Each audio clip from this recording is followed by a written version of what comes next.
उदंत आनंद कौशल्यायन जी के कारण एक प्रकार का बाबा साहब अम्बेडकर इनका नाम भी उन्हीं के माध्यम से गया है। उनका नाम तो कहीं तक लोगों के माध्यम से गया होगा, लेकिन बाबा साहब का जो चिंतन था वो चिंतन को देश विदेश में पहुंचाने के लिए उदंत आनंद कौशल्यायन जी का बहुत बड़ा योगदान था। उनकी बहुत इच्छा थी कि भिक्षु फक्त दीक्षा से नहीं होता है, जब तक उस हर भिक्षु के अंदर में एक ट्रेनिंग नहीं होगी, दीक्षा के साथ शिक्षा नहीं होगी, तब तक वो भिक्षु बिखरते रहेगा, अपना ही एक स्वयंभू के रूप में ही जिएगा।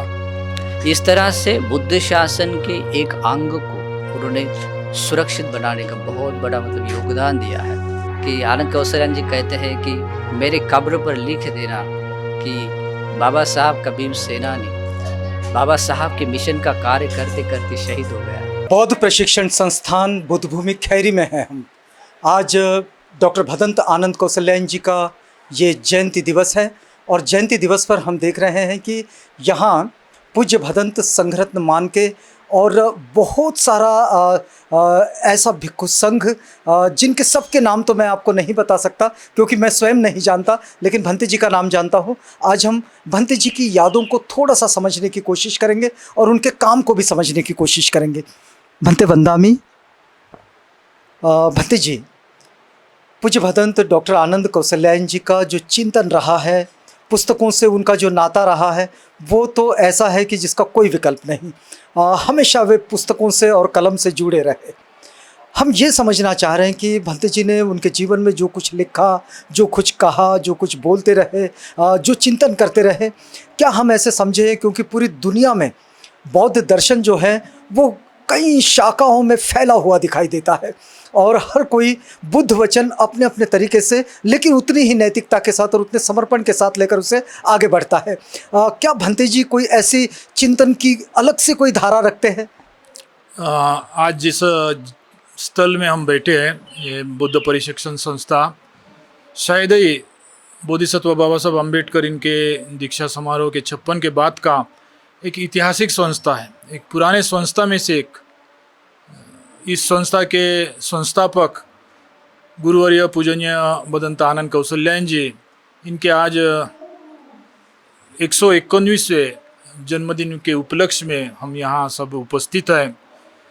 आपने सही कहा कि पूजनीय भदंत आनंद कौशल्यायन जी, इन्होंने जो पुस्तक लिखा होगा, जो प्रवचन दिया होगा, या किसी माध्यम से लोगों के बीच में जो धम्म रुझवाने की कोशिश किया, वो तमाम फांदी तो फूटी है, तमाम ब्रांच तो बना है, लेकिन बोधिसत्व बाबा साहब अम्बेडकर, इनका जो इच्छा था, इनका जो मार्ग था, उस मार्ग को लेकर, बुद्ध तत्व को लेकर बाबा साहब अम्बेडकर तक पहुंचकर जो महाराष्ट्र में ही नहीं देश दुनिया में बुद्ध धम्म का प्रचार प्रसार करने के लिए पूजनीय भदंत आनंद कौशल्यायन जी, इनका बहुत महान, बहुत बड़ा योगदान है।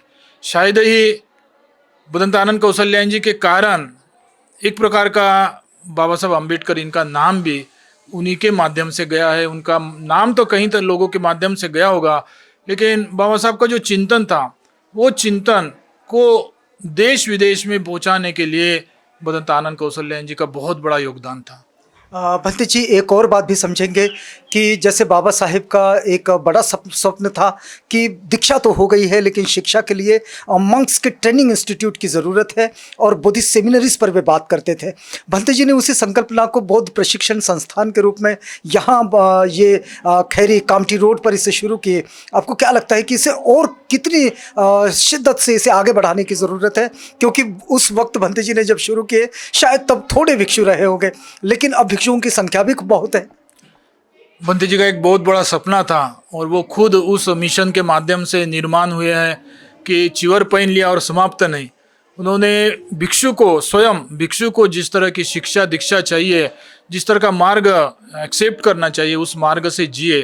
और उनकी इच्छा थी, मैं भी उसी में से एक हूँ। उनकी इच्छा को स्वीकार किया, उनको इच्छा को अपनाया, उनकी इच्छा को दुनिया में पहुँचाने के लिए मैं भी समझता हूँ कि पहुँचाना चाहिए। उस जमाने का जो यहाँ ये बुद्ध भूमि का निर्माण हुआ, उस वक़्त से ही मैं उसके पहले जापान में था, उसके बाद में ये भूमि से जो जुड़ा, भंते जी के बहुत नज़दीक से देखा। भंते जी का जीवन नजीक से देखा। उनकी बहुत इच्छा थी कि भिक्षु फक्त दीक्षा से नहीं होता है, जब तक उस हर भिक्षु के अंदर में एक ट्रेनिंग नहीं होगी, दीक्षा के साथ शिक्षा नहीं होगी, तब तक वो भिक्षु बिखरते रहेगा, अपना ही एक स्वयंभू के रूप में ही जिएगा।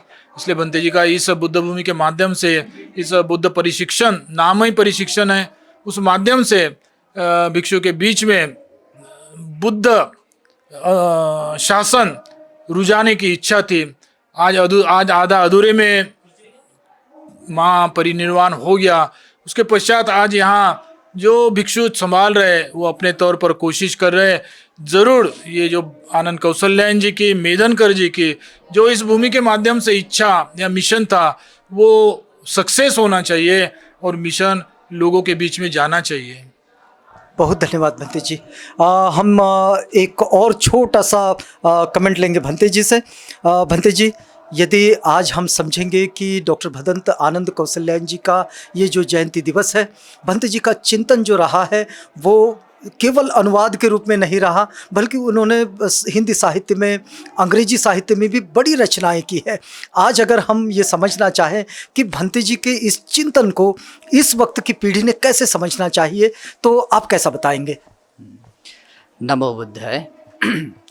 सबसे महत्वपूर्ण ये बात है कि बाबा साहब ने जब हमें बौद्ध धर्म की दीक्षा दी है, उसके बाद में तथागत सम्यक संबुद्ध का धर्म क्या है इसके बारे में परिचय ज़्यादा लोगों को नहीं था। उस समय की जो इंटेलेक्चुअल लेवल थी लोगों की, ये जो भी शिक्षा थी वो बहुत कम थी। लेकिन इसे बाबा साहब के इस मिशन को आगे ले जाने के लिए आनंद कौशल्या जी ने और अन्य भी कुछ भिक्षु जो ने, संघ ने एक प्लान बना के पूरा सूत्र पिटक का अनुवाद किया। ये अपने आप में एक बहुत बड़ी एक उपलब्धि थी। और बुद्ध शासन के 5 अंगों में से एक अंग होता है परियति शासन, और इस माने में भी आनंद कौशल्यायन जी ने इस बुद्ध शासन के अस्तित्व को बनाए रखने के लिए और उसको वृद्धिगत करने के लिए अनुवाद का कार्य किया। खास करके सूत्र पिटक और कुछ विनय पिटक कुछ अनुवाद कार्य किया है। इस तरह से बुद्ध शासन के एक अंग को उन्होंने सुरक्षित बनाने का बहुत बड़ा योगदान दिया है। और इस कार्य से सचमुच जो बाबा साहब ने जो सपना देखा था कि ये जो मैंने धर्म कार्य यहाँ तक लाया है उसको आगे ले जाना आपकी जिम्मेदारी है, तो इस जिम्मेदारी के रूप में आनंद कौशल्यायन जी ने ये पूरी की है। और दूसरी बात है कि बाबा साहब के बारे में आनंद कौशल्यायन जी ये भी बताते हैं कि मैंने ये जो कुछ भी ये धर्म मिशन का कार्य किया है, तो वो आपको सबको पता ही है कि आनंद कौशल्यायन जी कहते हैं कि मेरे कब्र पर लिख देना कि बाबा साहब का भीम सेनानी बाबा साहब के मिशन का कार्य करते करते शहीद हो गया है ना। तो ये अपने आप में एक बहुत बड़ा एक वचन है, शब्द है, और ये आनंद कौशल्यायन जी ने सत्य स्वरूप में ये अमल में लाया है, और ये सबके लिए प्रेरणादायी है। बहुत धन्यवाद भंते जी। इस समय डॉक्टर भदंत आनंद कौशल्यायन जी के जयंती उत्सव समारोह चल रहा है। उसी समारोह के बीच का एक छोटा सा वक्त निकालकर हमने भिक्खु संघ से बात की है।